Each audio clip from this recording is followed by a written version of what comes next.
اليوم مع بعض بنعرف ونتعلم عن فلتر الديب فيك للسناب، فخلونا نبدأ على السريع. أولا ندخل الفوتوشوب ونختار الصورة اللي نريد ننسخ الوجه منها. بعد كذا نعمل روتيت أو اللي هو التدوير للصورة. بعدها نختار أداة اللي هي أداة قص ماسك الدائري، ونحاول نحدد الوجه بطريقة صحيحة.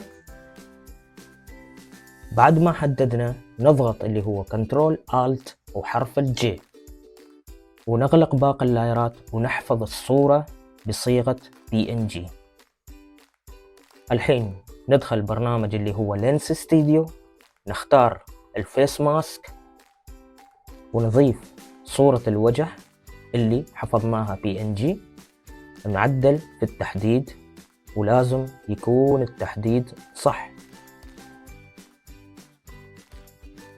بعد ما خلصنا من التحديد نحفظ الفلتر أو نرسلها على السناب للتجربة.